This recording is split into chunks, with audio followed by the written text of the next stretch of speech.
Hello दोस्तों, कैसे हो आप सभी लोग। आशा है आप सभी लोग अच्छे होंगे, स्वस्थ होंगे और मस्त होंगे। तो आओ हम इस वीडियो में पढ़ते हैं गॉस के प्रमेय के बारे में। देखो, गॉस के प्रमेय बोर्ड परीक्षा के लिए बहुत ही ज़रूरी है। ये हमको हर किसी न किसी सेट में ज़रूर पूछा जाएगा। ये हमको बोर्ड परीक्षा में 5 नंबर देकर ही ज़रूर जाता है। तो इसके लिए अब आओ हम इस वीडियो में आपको गॉस के प्रमेय को बहुत ही सरल तरीके से समझाने जा रहे हैं। बस आप सभी लोग क्या करें, लास्ट तक हमारे साथ बने रहिए और अपने 5 नंबर बोर्ड परीक्षा के लिए कंफर्म कर लीजिए, क्योंकि हर सेट में मतलब किसी ना किसी सेट में जरूर पूछा जाएगा। तो गॉस की प्रमेय क्या होती है। तो गॉस जी ने एक प्रमेय दिया। तो गॉस बताए किसी बंद पृष्ठ से गुजरने वाला कुल विद्युत फ्लक्स उस पृष्ठ को दिए गए कुल आवेश का 1/ε0 गुना होता है। अर्थात जो विद्युत फ्लक्स फाई ई जो होता है वो कुल, इस मामले को गोले को आवेश कितना दिया गया है, क्यों, उसका 1/ε0 गुना होता है। ये हमारी गॉस की प्रमेय हुई। तो गॉस के प्रमेय को इसको इतना सिद्ध करना, तो इसके लिए हम मान लें कि माना एक गोल गॉसियन पृष्ठ है, गॉसियन पृष्ठ मान लें। इसका केंद्र मान लें हम कहीं पर एक बिंदु मान लें, केंद्र क्या है, ओ है, जिस पर प्लस क्यू आवेश रखा है, प्लस क्यू आवेश रखा है। इससे r मीटर की दूरी पर एक बिंदु P है, एक बिंदु P है। देखो, हमें यहाँ निकालना है कुल विद्युत फ्लक्स। तो इसके लिए देखो, जो विद्युत फ्लक्स हम एक सूक्ष्म पृष्ठ का निकाल लें, फिर आराम से कुल पृष्ठों का निकाल लेंगे। तो मान लें एक बिंदु कितना है, O है। तो इसके लिए इधर से ये लाइन खींच दी, इधर से एक लाइन खींच दी। हम इस सूक्ष्म पृष्ठ के लिए कुल विद्युत फ्लक्स निकाल रहे हैं। तो मान लें, देखो, अगर ये आवेश कितना है, प्लस क्यू है, तो इसमें विद्युत क्षेत्र की तीव्रता की दिशा हमेशा बाहर की ओर रहेगी। ये विद्युत क्षेत्र की तीव्रता की दिशा ए है। मान लें इसका क्षेत्रफल कितना है, डी ए है, इसका क्षेत्रफल डी ए है। तो ये क्षेत्रफल तथा विद्युत क्षेत्र के बीच थीटा कोण बन रहा है, थीटा कोण बन रहा है। तो हमें निकालना है कुल विद्युत फ्लक्स। तो हम मान लें कि डी ए क्षेत्रफल, डी ए से गुजरने वाला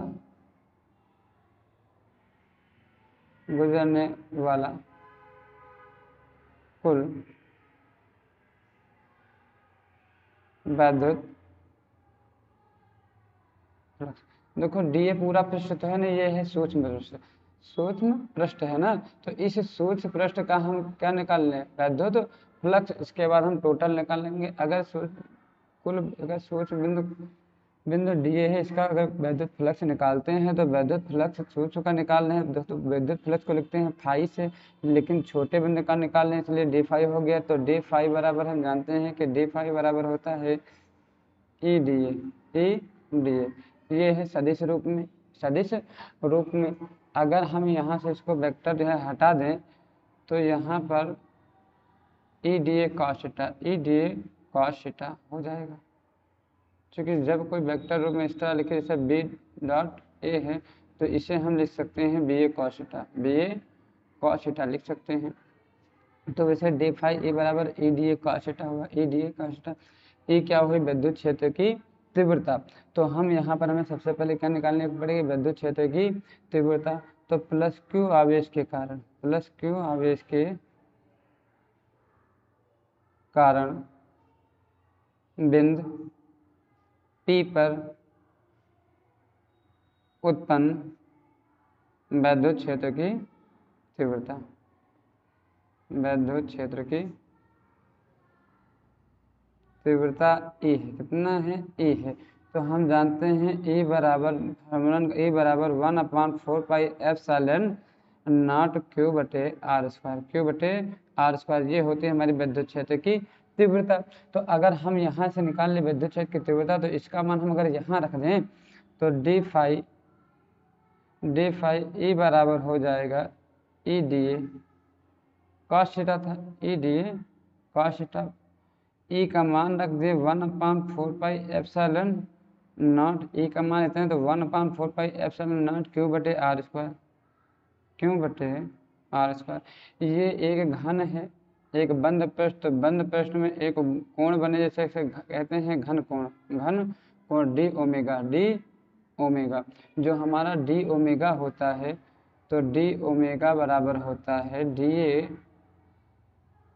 कॉस थीटा बटे आर स्क्वायर होता है। डी ओमेगा क्या है, डी ओमेगा होता है हमारा घन कोण। तो यहाँ पर D A cos theta, D A cos theta हो गया। तो अगर हम, ये हो गया डी ए कॉस थीटा, ये है डी फाई ई, क्यों को हम इसके साथ में लिख दें क्यू बटे 4 pi epsilon not, 4 pi epsilon not. इस क्यू के इसके साथ में लिख दें तो यहाँ बचा D A cos theta, D A cos theta बटे आर स्क्वायर।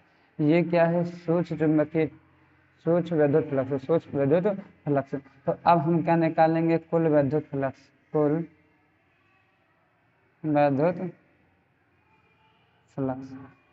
तो कुल विद्युत फ्लक्स निकालना तो हमें डी फाई का समाकलन करना पड़ेगा। कुल विद्युत फ्लक्स मतलब फाई ए बराबर हो जाएगा डी फाई ए हो जाएगा।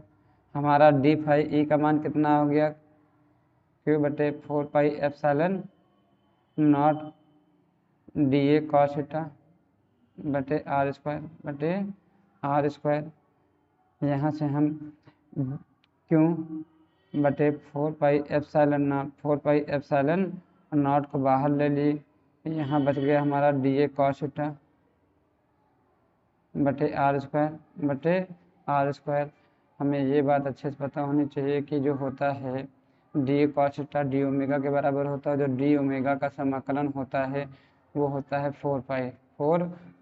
मतलब ये टोटल वैल्यू देखो डी ओमेगा के बराबर होते है, इसका पूरा मान होता है 4 पाई क्यू बटे 4 पाई एप्सिलॉन नॉट, और इस पूरी वैल्यू का मान डी ओमेगा हुआ, डी ओमेगा। ये हमारा कुल निकल रहा है, कुल विद्युत फ्लक्स। तो डी ओमेगा फाई ए क्यू बटे 4 पाई एप्सिलॉन नॉट। ये हो गया हमारा डी ओमेगा 4 पाई के बराबर हो गया। ऊपर 4 पाई है, नीचे 4 पाई से 4 पाई कैंसिल। तो ये हमारा आ गया कुल विद्युत फ्लक्स फाई ए बराबर क्यू बटे एप्सिलॉन नॉट। तो ये हमारे हुई गॉस की प्रमेय। यही तो कहता है जो किसी भी बंद पृष्ठ से गुजरने वाला कुल विद्युत फ्लक्स उस पृष्ठ को दिए गए आवेश का 1 बटे एप्सिलॉन नॉट गुना होता है। तो यही तो होता है। ये हमारी हुई गॉस की प्रमेय। ये हमारे एग्जाम में 5 नंबर हमको देखा जाएगी। आशा होगी आप सभी लोगों को ये वीडियो अच्छी लगी होगी।